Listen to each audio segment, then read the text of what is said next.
Hello, welcome to Diary of a Bilingual Mama, or hello. I don't think this is gonna work. Let's try again. Hello, welcome to Diary of a Mama Bilingüe. This mic is not actually doing anything right now because I bought it. It's a long story, but it's not working. I need to figure out how to make it work. So we're just doing computer audio right now because this is super homemade. But you know what? We're gonna make it work because there is information to be shared and experiences and stories to be told that I think would be an encouragement to our community. So here we are. Today on Instagram, if you don't follow me yet, my handle is at laleo, Laleo .bilingual.therapy. I shared a reel that basically said, you don't have to be the best, fanciest, most elaborate bilingual parent. You just have to not give up. You have to always know that you have something special to offer, which is a heritage language. And so in my stories, I shared a little bit briefly about how a year ago, my middle son was 2.5 years old and he was favoring English for a variety of reasons. And I, even as an expert in this topic and field of bilingual language development, felt discouraged and felt like perhaps he just wasn't meant to be as bilingual or as active of a bilingual as my older daughter, who is just naturally talented at languages. But I knew that there were some habits that were some habits and some lifestyle points that were contributing to the fact that he was favoring English at the time. So I decided that I was going to make some tweaks and changes and see what the result would be. And now we're a year later. It's spring of 2023. This was spring of 2022. And my son is 3.5 years old. And now he's Spanish dominant. And of course, I am now worrying about his English proficiency because it's always a roller coaster when you're parenting and raising bilinguals. So I wanted to share some tips, some points of some of the changes I made at that point a year ago to pivot and hopefully encourage my son toward being a more active bilingual in his heritage language, which is Spanish.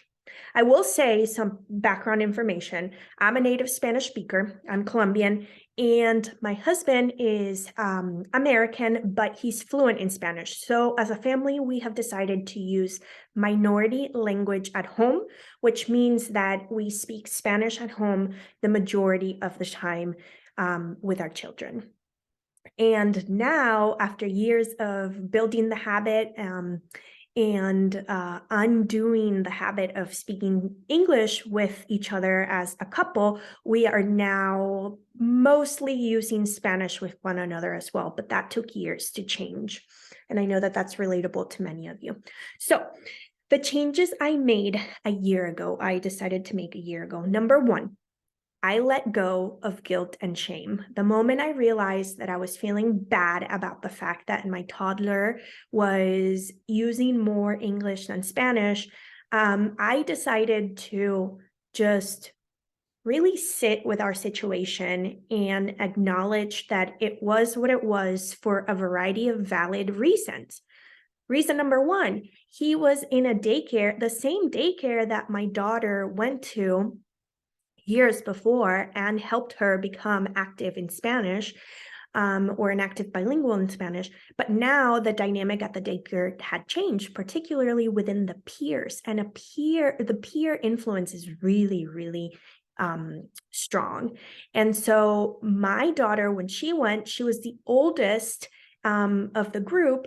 And so a lot of the conversation she was having was with the provider who spoke Spanish. But when my son started going to this daycare, he was in the group of older children who all were English dominant. And so even though the provider spoke Spanish with them, they within each other or with each other spoke English and played in English, which is a huge factor that we have to take into consideration, and one that we often just can't control. Like some of you are in areas of the world or the country where finding peers, same age peers of the heritage language that actively speak the heritage language is nearly impossible, or finding childcare or schooling in the heritage language is just nearly impossible. That's sometimes a factor we cannot control, but it's a factor we need to realize that is very impactful and very influential. So that was the first thing I let go of guilt and shame. I said, that is just something I cannot currently control.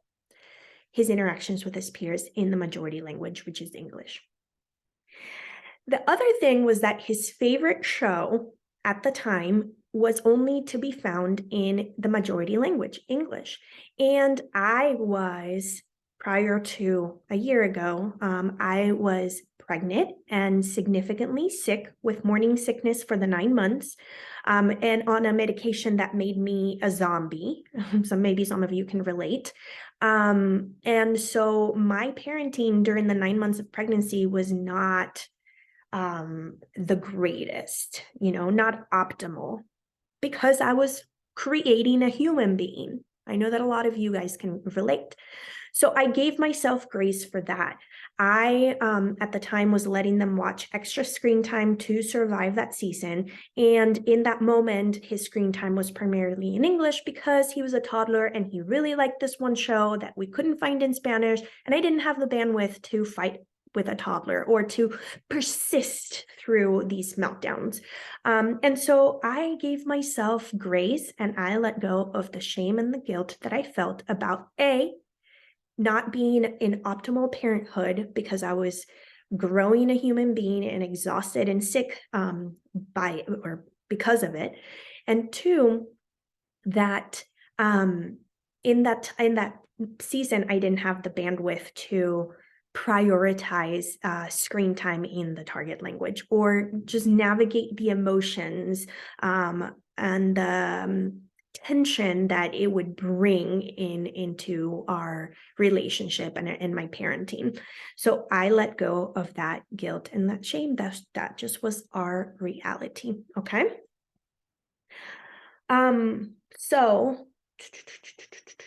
So I was pregnant and then I had the baby, so it's kind of similar. But a year ago, my baby was my third child, was like 4 or 5 months, and I was starting to feel like I could maybe revisit some of these habits, revisit some of these factors, and see where I could tweak them to favor and promote the heritage language. Okay, so I will say that, okay, so let's go on to point number 2. I acknowledged that developmentally, he was a toddler and his communication was going to be a mix of both languages. Why? Because toddlers don't yet have fully developed language skills and fully developed cognitive skills. And so what they do is they communicate with total language, right? They use a combination of gestures, a combination of their dominant language, and maybe they borrow some words from their minority language or less proficient language, right? They just let their thoughts flow and communicate with total language, with however it just comes out, right? Because they're still learning and developing their linguistic skills and their cognitive skills. And so I knew that because he was being exposed to the 2 languages pretty actively, that he was going to, at this stage developmentally, mix the 2 languages, but that eventually, once his linguistic skills matured and his cognitive skills matured, we would be able to navigate the languages in a more not compartmentalized way, but in a way that would allow for monolingual conversations in each target language, right? So just knowing that this was just a typical part of development was really helpful for me in letting go of that fear I was having. Then I started to respectfully respond to his English communication with parental discourse strategies. And this is something that is just so easy to do and so impactful. And it's basically what you do when a child talks with you in the language that's not the ideal language or the target language, and how there's a wide variety of strategies you can choose from on how to respond so that your response gets them back on track toward the minority language or the heritage language. And it is so easy to do and so impactful. So I highly recommend that. I use it daily with all of my kids. Even with my 6-year-old who is fluent in both languages, a lot of times just naturally she'll mix the languages. And so I use the parental discourse strategies to get her back on track if needed. Then number 4, once I had the bandwidth to find new shows, I navigated and navigate some of the resistance, I switched his screen time to Spanish. Okay, so I was able to eventually realize that that was something I could tackle, and I had more of a mental space and an emotional space and a physical space to be able to navigate that. 5, since the boys were going to be going from part-time daycare to full-time daycare in September, I decided to start looking for new daycares where the input and the peer interactions would be favoring the heritage language, Spanish. And by a miracle, I was able to find childcare that met that criteria. And so that has been huge, because he goes to daycare 5 days a week. And at that daycare, not only is he hearing Spanish only primarily from his providers, but also he has peers of his same age that he plays with in Spanish, which is just almost unheard of, but so impactful. So we got really lucky there. And I think that has been a big factor. Now, if he had stayed in a daycare that was primarily English speaking, I think we still would have made a lot of progress with his Spanish here at home. With some of the other tweaks that we made. So don't be discouraged if the childcare and peer interactions in the target language are not available to you. You can still make progress and still make tweaks that are meaningful and that promote the heritage language.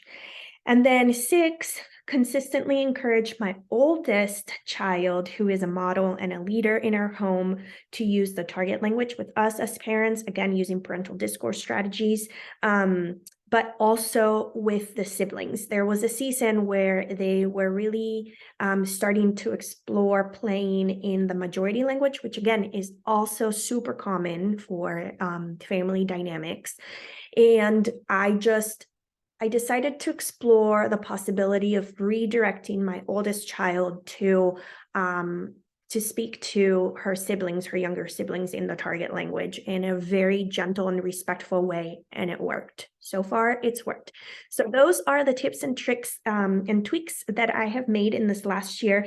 And yeah, hopefully it's helpful and encouraging. We are definitely seeing fruit in these past 12 months. But again, these things take time, these things take persistence, and these things take keeping in mind that what you are providing, what was the quote, what you are bringing to the table, that you have something special to offer to your child, and hopefully to generations to come. So thanks for tuning in. Like and subscribe if you found this helpful, and hopefully this channel can grow and we can all keep sustaining this community and encouraging one another.